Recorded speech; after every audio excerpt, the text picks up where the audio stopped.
যতবার আল্লাহ বলেন ততবার আপনার হার্টের মধ্যে রক্ত সঞ্চালন বাড়ে। বিশ্বাস না হয় এখানে হাত দেন, হার্টের মধ্যে হাত দেন, হাত দেন সবাই। হার্ট চিনেন তো, ডাইন বাম চিনেন তো, হাত দেন। এবার একটু একেবারে মায়া নিয়ে মোহাব্বত নিয়ে বলেন তো আল্লাহ আল্লাহ আল্লাহ। এই জায়গার মধ্যে ধাক্কা লাগছে কিনা, লাগছে কিনা? এইটা আল্লাহর রুবুবিয়ত নয়, আল্লাহর নামের কুদরত। সুবহানাল্লাহ। তাহলে আল্লাহ বলতে এত কষ্ট হয় কেন আপনাদের? আমি তো বুঝি না। আল্লাহ বলতে কেন কষ্ট হবে? আল্লাহর আওয়াজ তো এরকম হবে যেন জমিন থেকে আরশে আজিম পর্যন্ত পৌঁছে যায়, ঠিক না? তো আমি বলতেছিলাম যে এটা আল্লাহ আমাদেরকে ইবাদত দিলেন উপহার হিসেবে, দেওয়ার সময় সব জায়গায় অর্ডার অর্ডার অর্ডার, ঠিক না? কিন্তু আল্লাহ যখন আমাদেরকে দুরূদ শরীফ দিচ্ছেন, আল্লাহ যখন আমাদেরকে দুরূদের আমল দিচ্ছেন, নামাজের বেলায় আল্লাহ বলে নাই আমি নামাজ পড়ি তোমরা পড়া লাগবে, রোজার বেলায়ও বলে নাই, হজের বেলায়ও বলে নাই, যাকাতের বেলাও বলে নাই। পৃথিবীতে আদম সন্তানকে আল্লাহ যতগুলো আমল দিয়েছে কোন জায়গায় উৎসাহ দেওয়ার জন্য আল্লাহ এই কথা বলে নাই। যদিও আল্লাহর আমল, আল্লাহর পাঠ, আল্লাহর বলা, আল্লাহর ধরন, লাইসা কামিসলিহি শাইউন, আমাদের কোনো কিছুর সাথে মেসাল দেওয়া যাবে না। কিন্তু আল্লাহ আমাকে আপনাকে উৎসাহ দেওয়ার জন্য জানাচ্ছেন নিশ্চয়ই ইন্নাল্লাহা ওয়া মালাইকাতাহু ইউসাল্লুনা আলান নবী। সুবহানাল্লাহ বলেন না? এই জন্য শায়ের বলতেছেন দুরূদ এমন একটা আমল যেই আমলের মধ্যে স্বয়ং আল্লাহ বান্দার সাথে শরীক হয়। বলেন না সুবহানাল্লাহ। दुरूद आले मोहम्मद का ये फजीलत है, ला शरीक भी इसमें शरीक होता है, वलगल्लोला बिकमालिही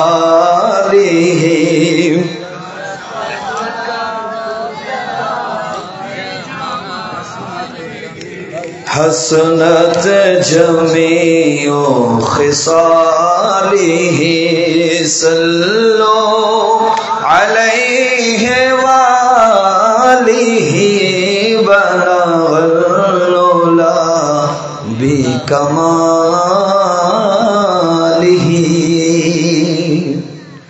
দক্ষিণ যুব সমাজের উদ্যোগে কবরবাসীদের মাগফিরাত কামনায় আজকের এই বার্ষিক ওয়াজ ও দোয়া মাহফিলের সভাপতিত্ব করছেন আমাদের সকলের সেরতাজ, আমাদের সকলের মাথার মুকুট।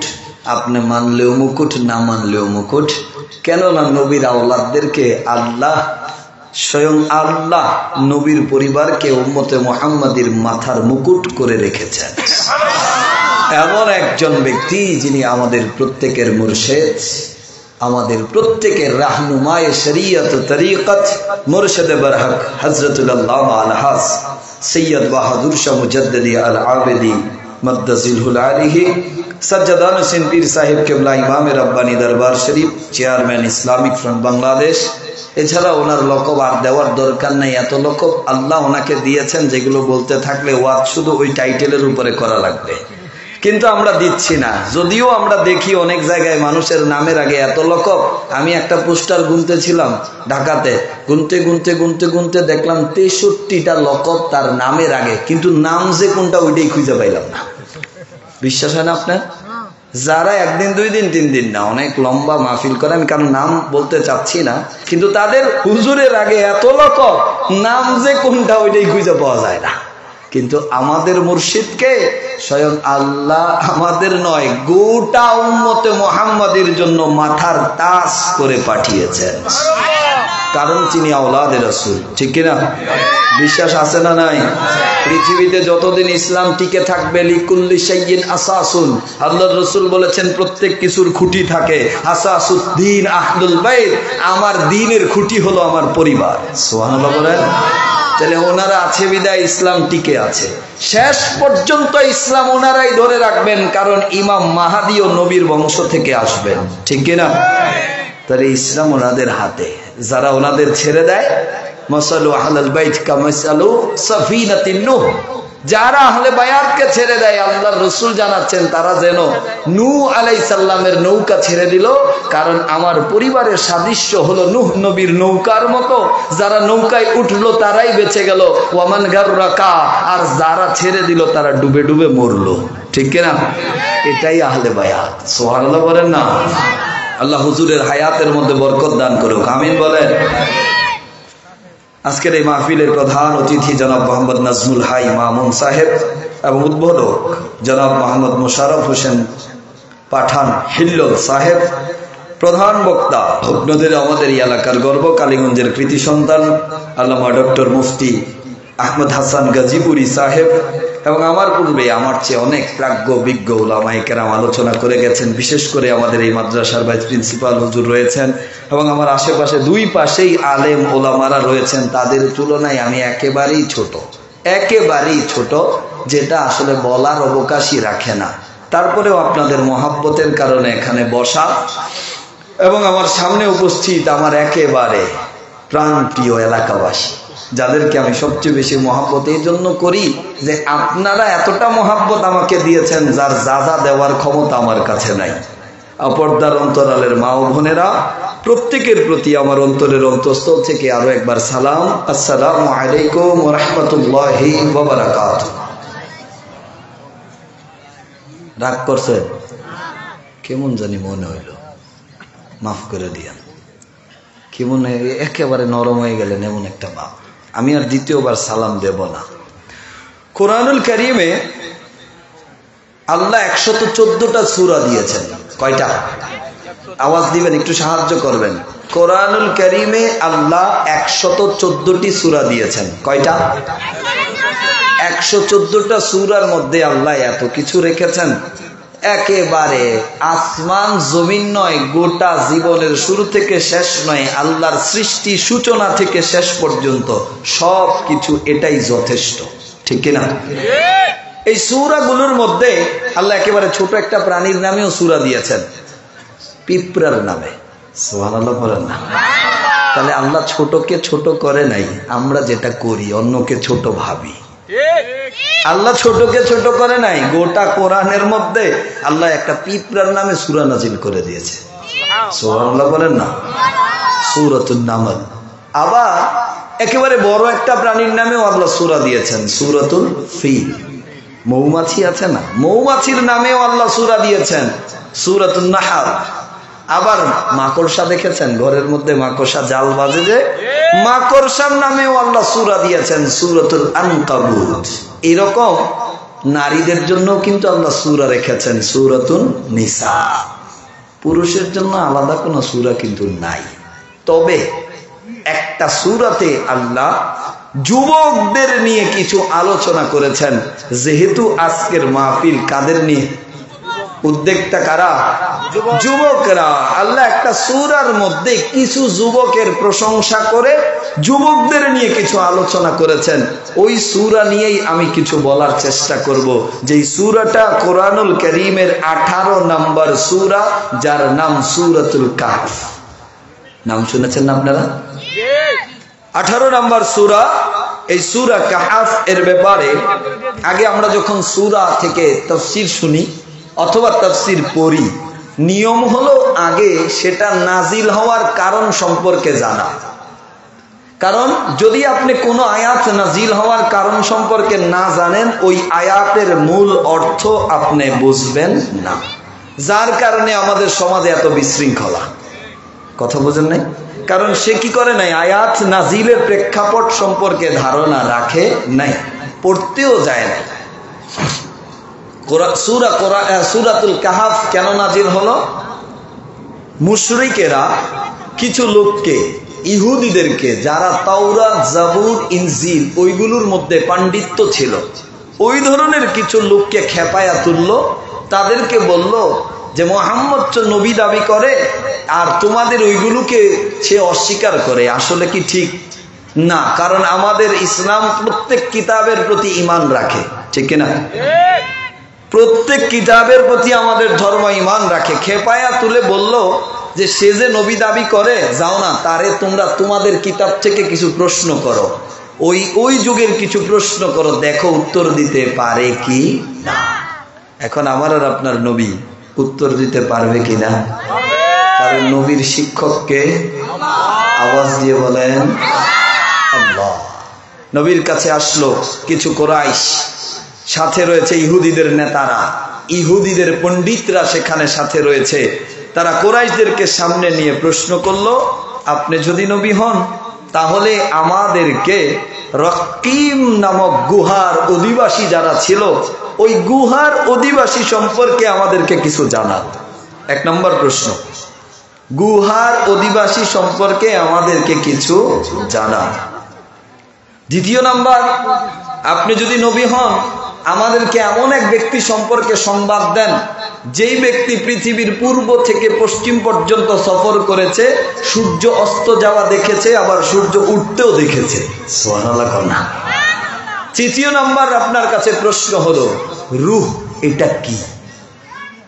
প্রশ্নগুলো কঠিন না? 3টা প্রশ্ন। আপনি আমাদেরকে রকিম জাতি সম্পর্কে জানাবেন, আপনি আমাদেরকে জানাবেন ওই ব্যক্তি সম্পর্কে যেই ব্যক্তি সূর্য উঠতেও দেখেছে, ডুবতেও দেখেছে, পৃথিবীর পশ্চিমেও গিয়েছে, পূর্বেও গিয়েছে। আপনি আমাদেরকে জানাবেন এমন একটা বিষয় যার নাম রূহ, এটা আবার কি, যেটা ধরাও যায় না, ছোঁয়াও যায় না, রূহটা কি? 3টা প্রশ্ন করা হলো। রাসূল সাল্লাল্লাহু আলাইহি সাল্লামকে প্রশ্ন করছেন ইহুদিরা, গাইড দিচ্ছেন মুশরিকেরা, পিছনে গাইড দিচ্ছেন মুশরিকেরা।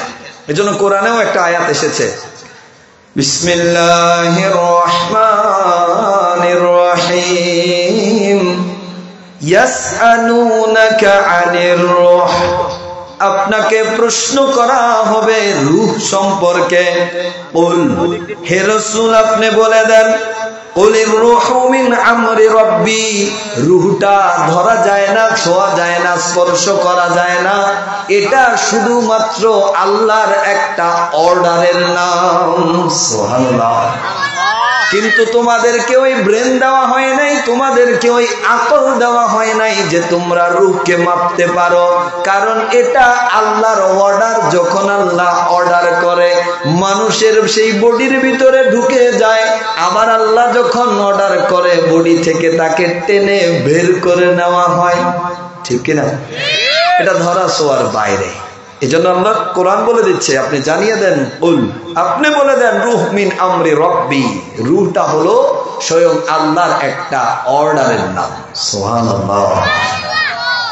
2 নম্বর, আপনাকে প্রশ্ন করা হলো কোন ব্যক্তি একেবারে পূর্ব আবার পশ্চিমেও সফর করেছে ওই ব্যক্তি সম্পর্কে আমাদেরকে জানান। ওই ব্যক্তির ঘটনাও আল্লাহ এই সূরা কাহাফের মধ্যে বর্ণনা করেছেন, তবে ওই দিকে আলোচনা নিলে এই দিকে আসা যাবে না। ব্যক্তির নাম হলো যুলকারনাইন। নাম কি? যুলকারনাইন। যুলকারনাইন একজন বাদশা ছিলেন, যেই বাদশা পৃথিবীর একেবারে পূর্ব একেবারে পশ্চিম পর্যন্ত সফর করেছেন। সুবহানাল্লাহ। ক্ষমতা দিয়েছেন কে? যুলকারনাইন পূর্ব পশ্চিমে সফর করে নাই, শুধু আমাকে আপনাকে কিয়ামত পর্যন্ত বাঁচানোর জন্য একটা প্রাচীর নির্মাণ করে দিয়ে গেছে। তার কাছে আমরা ঋণী, ঠিক কিনা? আপনি জানেন একটা জাতি, যেই জাতির কথা এই সূরাতে এসেছে, আমি যাবো এদিকে যদি সময় পাই, যাদের নাম হলো ইয়াজুজ মাজুজ। নাম শুনেছেন? এরাও কিন্তু আদমের সন্তান, এরাও আদমের সন্তান। ইয়াজুজ মাজুজ, যাদেরকে আটকে দেওয়া হয়েছে একটা প্রাচীর বানিয়ে।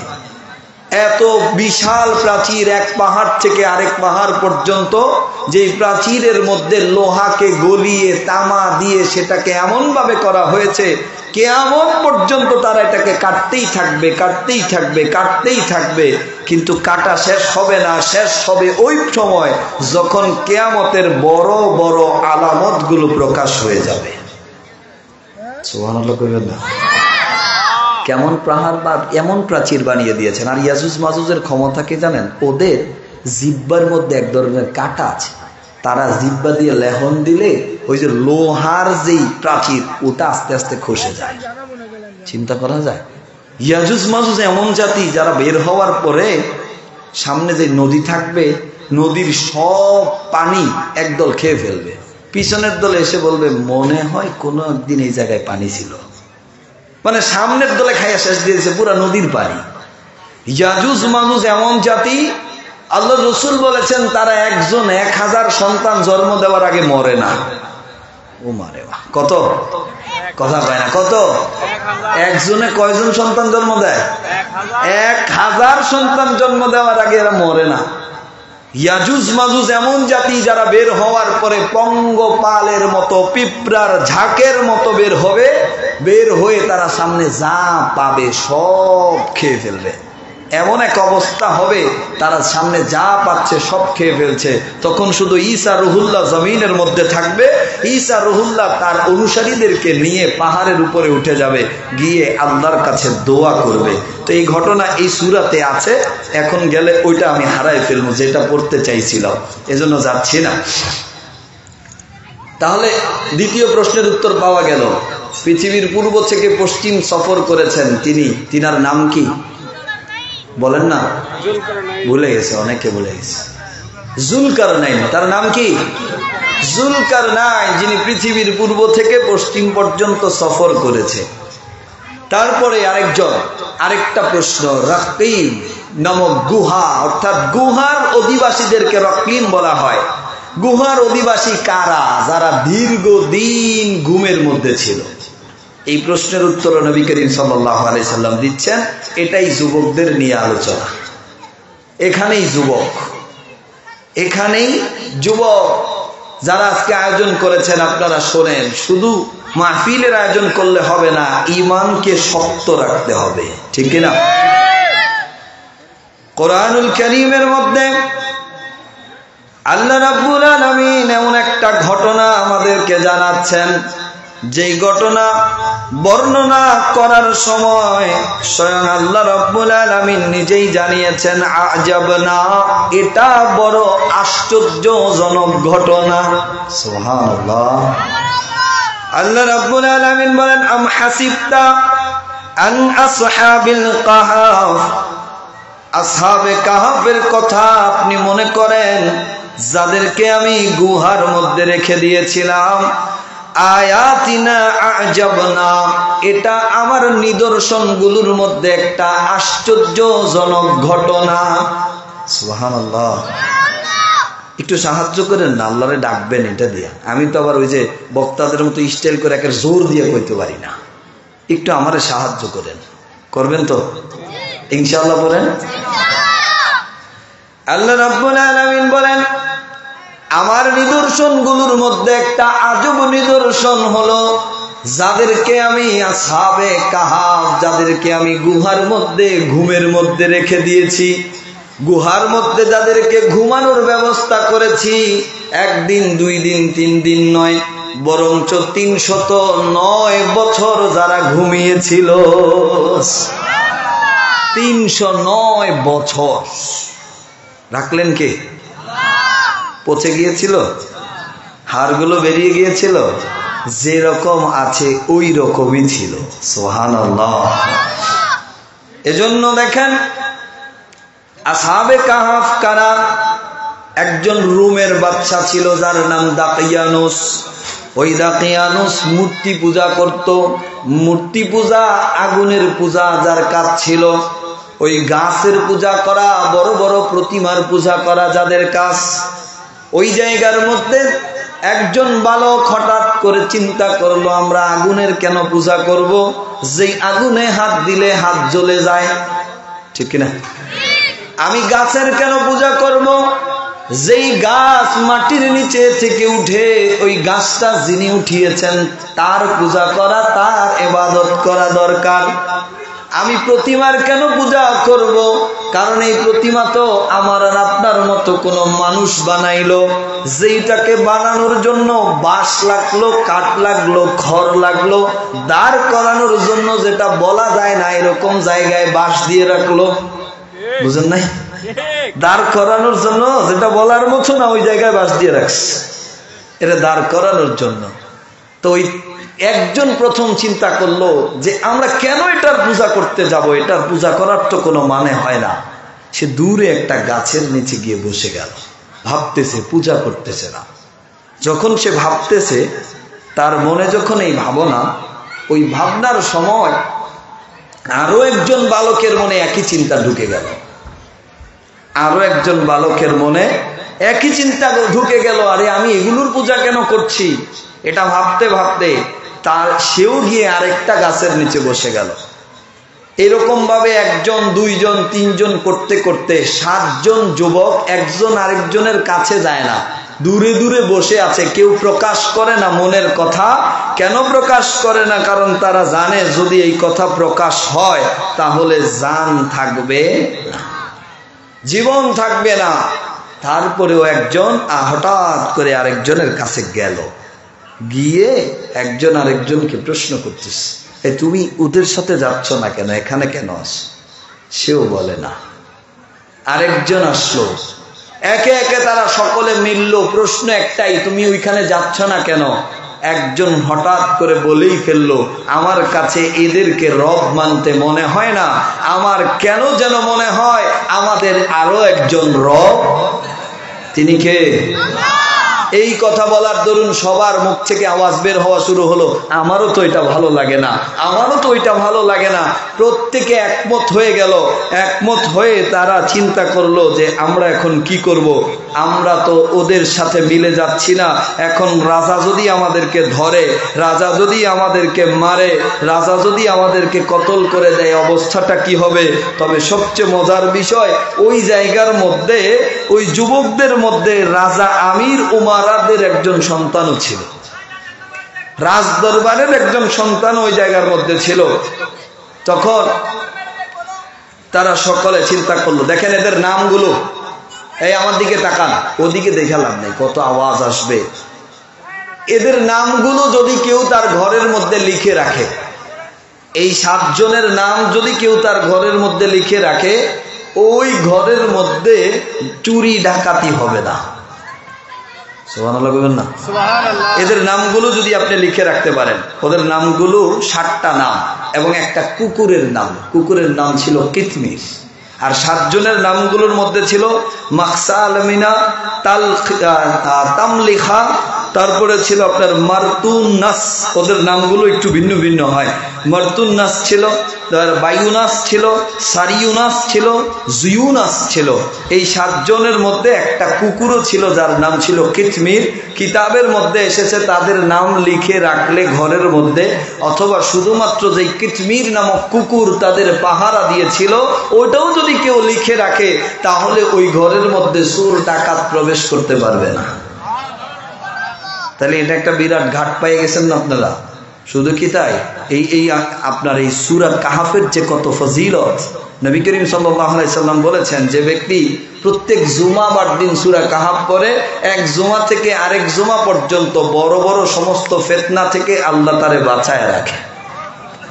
সূরা কাহাফের শেষ 10 আয়াত যে ব্যক্তি প্রত্যেক জুমার দিনে পাঠ করে, দাজ্জাল, যে আকবরুল ফিতান বনি আদম, বনি আদমের সবচেয়ে বড় ফিতনা যে দাজ্জাল, ওই দাজ্জাল থেকে সূরা কাহাফের এই 10 আয়াত তারে বাঁচায় দেয়। সুবহানাল্লাহ বলেন না? এই সূরা কাহাফের অসংখ্য ফজিলত। এমনকি সাহাবীরা একবার সূরা কাহাফ পাঠ করছিলেন, হঠাৎ করে দেখলেন আকাশ থেকে মেঘগুলো ছড়ে ছড়ে ছড়ে ছড়ে সামনের দিকে চলে আসতেছে। উনি ভয় পেয়ে দৌড়ে গেলেন নবীজির কাছে, ইয়া রাসূলুল্লাহ, আমি তিলাওয়াত করছিলাম কিন্তু মেঘগুলো আমার দিকে আসতেছে, এটা দেখে আমি ভয় পেলাম। বলে, ভয় পাওয়ার কোনো কারণ নাই, তুমি যে সূরা কাহাফ পাঠ করছিলে, ওই সূরা কাহাফের দরুন আল্লাহ তোমাকে রহমতের চাদরের মধ্যে বেষ্টনী দিয়ে দিয়েছে। এত গুরুত্বপূর্ণ একটা সূরা, সূরাতুল কাহাফ, যেটাতে অসংখ্য ঘটনা রয়েছে। তো যেটা আমি বলতে চাচ্ছিলাম, তারা একমত হয়ে গেল। তারা একমত হওয়ার পরে তারা এবার চিন্তা করলো যে আমরা কি করতে পারি, আমরা যদি এখানে থাকি রাজা আমাদেরকে রক্ষা দিবে না। এজন্য তারা যুক্তি করে বের হয়ে গেল। আল্লাহ কোরআনের মধ্যে তাদের ঘটনা বলছে, ইয আওয়া ফিতয়াতু ইলা কাফ ক্বালু রব্বানা আতিনা মিন লাদুনকা রাহমাতান ওয়া আওহি লানা মিন আমরিনা রাশাদা। ওই যে যারা যুবক ছিল, যুবকগুলো আল্লাহর দরবারে ফরিয়াদ করা শুরু করলো, রব্বানা, হে আমাদের প্রতিপালক, আতিনা মিন লাদুনকা রাহমা, আমাদেরকে আপনি রহমতের চাদরের মধ্যে বেষ্টনী দিয়ে দেন এবং আমাদের জন্য পাঠিয়ে দেন, ওয়া আওহিলানা, আমাদের জন্য পাঠিয়ে দেন, মিন আমরিনা রাশাদা, এমন একটা রাজা, এমন একটা বাদশা যে আপনার ধর্মের মধ্যে থাকে, হেদায়েতের উপরে থাকে, এই জালিম বাদশা থেকে আমাদেরকে বাঁচায় আনেন। তারা আল্লাহর কাছে ফরিয়াদ করলো, আল্লাহ, এই জালিম বাদশা থেকে আপনি আমাদেরকে বাঁচায় আনেন, তার থেকে আমাদেরকে সরায় আনেন, এই জালিম বাদশাকে আমাদেরকে এই জালিম বাদশার কাছে রাখিয়েন না। ফরিয়াদ করার পরে তারা ওই গুহার মধ্যে শুয়ে গেলেন, গুহাতে বিশ্রাম করার জন্য শুয়ে গেলেন। যাওয়ার পথে অনেক ইতিহাস আছে, ওইদিকে আমরা যাচ্ছি না, কারণ এইদিকে যদি আমরা যাই তাহলে সময়ের সাথে সংকলন করা যাবে না। আল্লাহুম্মা সাল্লি আলা সাইয়্যিদিনা ওয়া মাওলানা মুহাম্মদ ওয়া আলা আলি মাওলানা মুহাম্মদ। এখন ওরা যখন আশ্রয় নিল গুহার ভিতরে, কিসের মধ্যে? গুহার ভিতরে যখন তারা আশ্রয় নিল, যাওয়ার সময় পিছনে পিছনে একটা কুকুর তাদেরকে ফলো করা শুরু করলো। কে? কুকুর।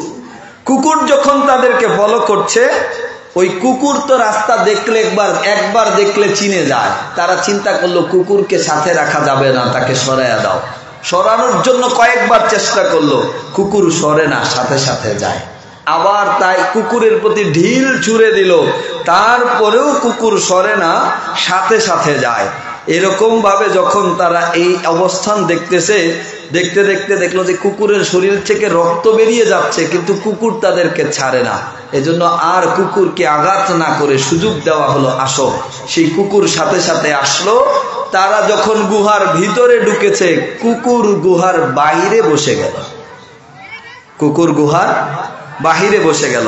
খেয়াল করবেন, আল্লাহ কোরআনুল কারীমের মধ্যে এই কুকুরের কথা একবার না, যতবার আসহাবে কাহাফের কথা বলতেছেন, ততবার আল্লাহ এই কুকুরের কথাও তাদের সাথে আনতেছেন। সুবহানাল্লাহ না? তার মানে কুকুরকে আল্লাহ প্রাধান্য দিলেন কেন? কুকুর তো নিকৃষ্ট একটা সৃষ্টি। কুকুরকে আল্লাহ কোরআনের মধ্যে স্থান দিলেন কেন? কুকুর তো একটা নাপাক সৃষ্টি, বলে এটা আর ওই জায়গায় নিকৃষ্ট নাই, কেননা এটা আল্লাহর বন্ধু, আল্লাহর ওলিদের সাথে মিশে গেছে। আল্লাহর ওলিদের সাথে মিশে যাওয়ার কারণে এই কুকুরটা আর সাধারণ কুকুরদের কাতারে নাই, বরঞ্চ যেই 10টা প্রাণীকে আল্লাহ জান্নাতে রাখবেন বিশেষ আকারে, বিশেষ সূরতে, ওই সূরতের মধ্যে দিয়ে এই কুকুরটাও একটা হয়ে গেছে জান্নাতি প্রাণী।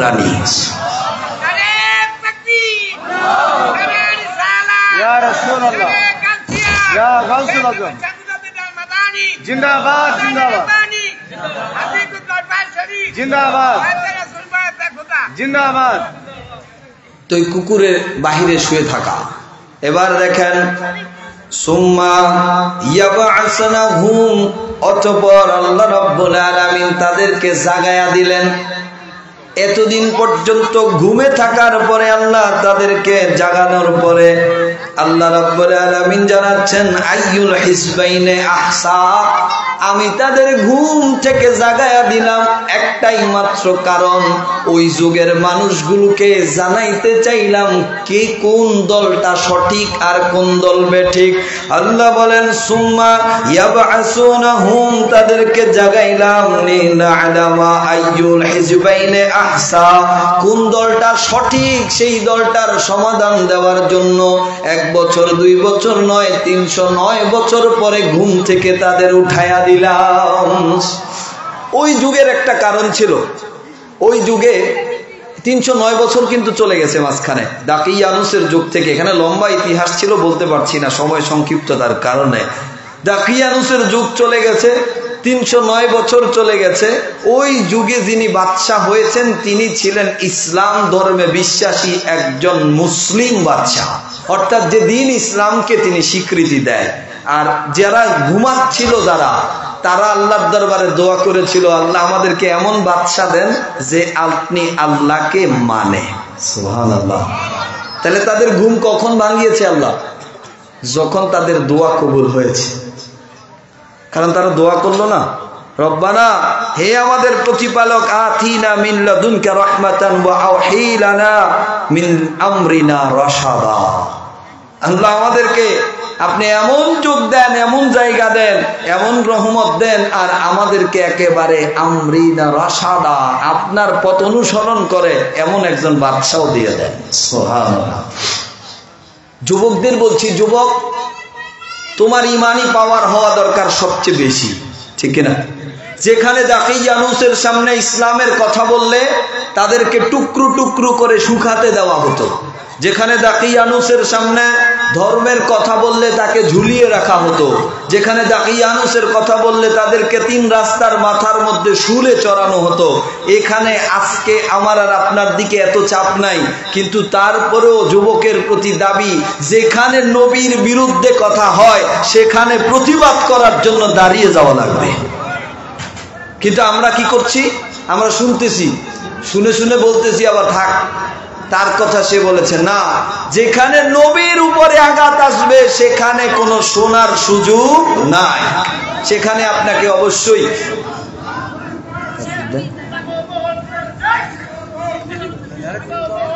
নারে তাকবীর, নারে তাকবীর, নারে রিসালাত, ফিরে গ্রামের সব বাহাদুর সবুজা কবির, প্রধানমন্ত্রীর আগমন, নাজমুনাই প্রধানমন্ত্রীর আগমন, নারে তাকবীর, নারে রিসালাত, প্রধানমন্ত্রীর আগমন।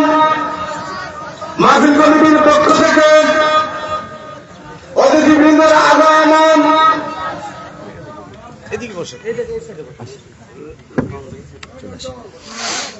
আপনারা সবাই বসে যাই।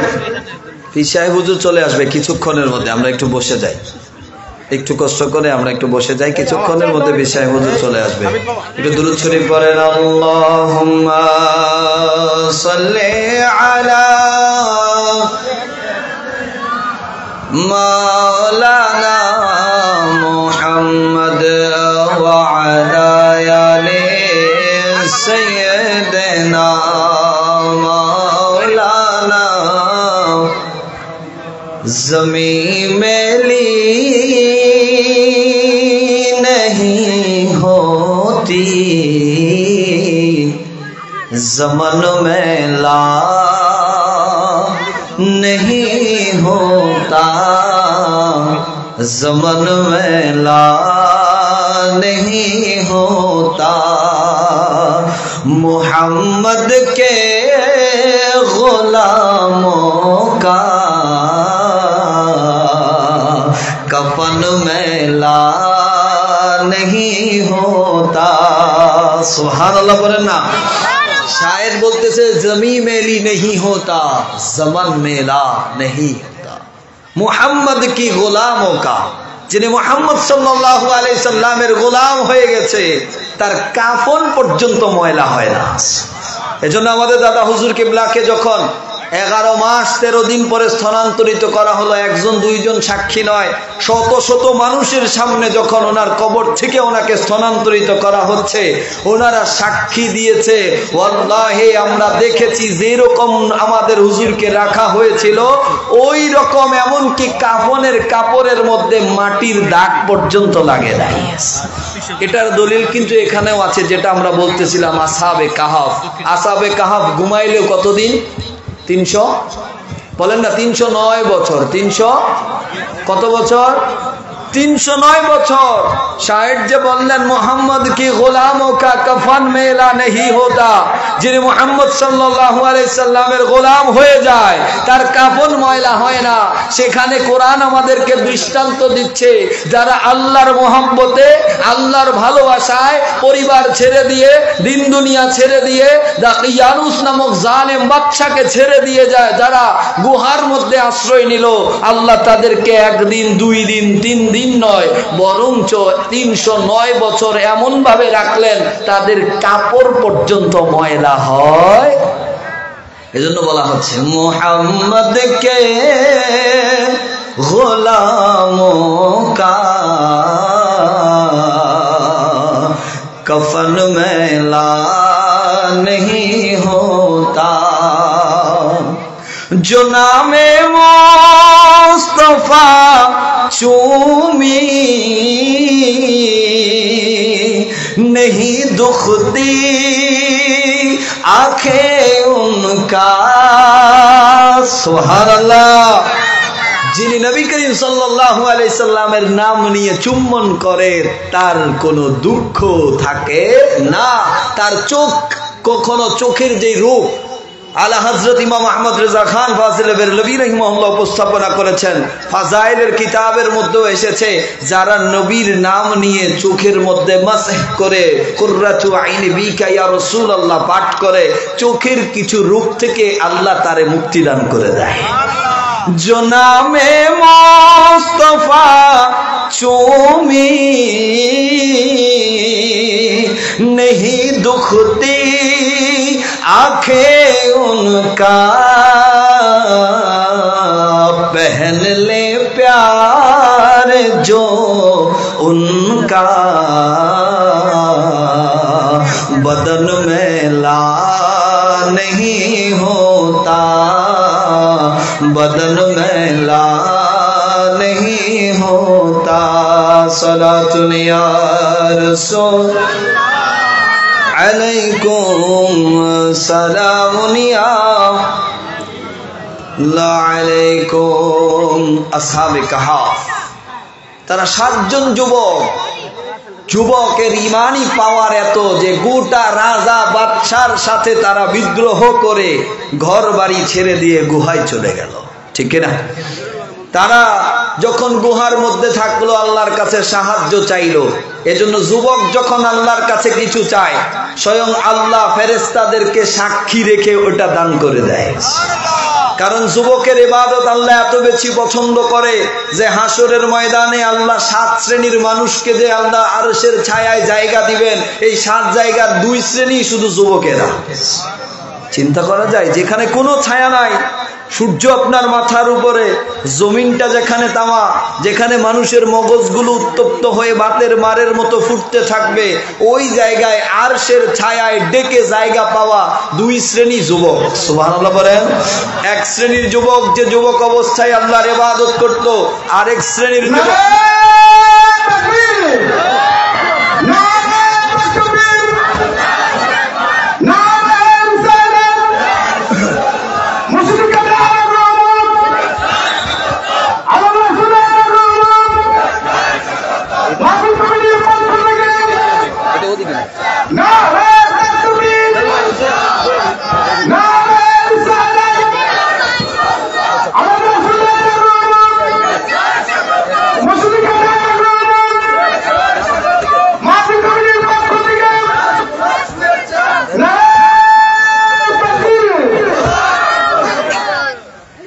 আমরা সবাই বসে যাই।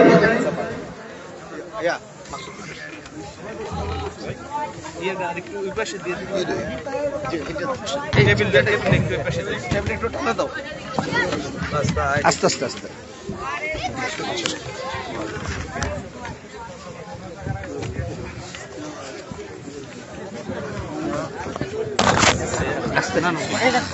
আমরা সকলে বসে, আমরা রক্ষা করি আমাদের সামনে উপস্থিত হয়েছে, বসে দাও। ভাইয়েরা আপনারা কিছু নিচ্ছেন আমাদের কথা একটু বসে যাই, একটু আদব রক্ষা করে বসে যাই। হুজুর কিবলা আমাদের সামনে উপস্থিত। আমার আলোচনা দীর্ঘায়িত নয়, শুধু এইটুকুই আমার আলোচনা ছিল। আজকে যুবকেরা মাহফিলের আয়োজন করেছে, আল্লাহ যুবককে বেশি পছন্দ করে, এই জন্য আল্লাহ আরশের ছায়ায় দুই শ্রেণীর যুবককে রাখবেন। এক শ্রেণী যারা যুবক অবস্থায় ইবাদত করে, আরেক শ্রেণী যারা যুবক অবস্থায় তার যৌবনকে রক্ষা করে। নারী তাকে আহ্বান করেছে, তারপরেও তার কাছে যায় নাই আল্লাহর ভয়। আর ভয় এই দুই শ্রেণীকে আল্লাহ আরশের ছায়ায় জায়গা দিবেন। আর লাস্ট কথা, যে সূরা থেকে আমি তাফসীর শুরু করেছিলাম, সূরাতুল কাহফ থেকে, ওই কাহফ সূরার মধ্যে দুইটা শিক্ষা। এক, যুবকের ঈমানি পাওয়ার, আরেক শিক্ষা যারা আল্লাহ যাকে পছন্দ করে তাদের সঙ্গী যারা হয় তাদেরকেও আল্লাহ জান্নাতি করে দেয়। এজন্য একটা কুকুর নিকৃষ্টতম প্রাণী, আসহাবে কাহাফের সাথে মিশে যাওয়ার কারণে, আসহাবে কাহাফের সঙ্গী হওয়ার কারণে, আসহাবে কাহাফের সাথে থেকে যাওয়ার কারণে 10টা প্রাণীকে শুধু জান্নাতে রাখা হবে। সব মানুষ জান্নাতে থাকবে, জিনও জান্নাতে জায়গা পাবে না। 10টা প্রাণীর মধ্যে একটা প্রাণী হয়ে গেল সেইটা কুকুর।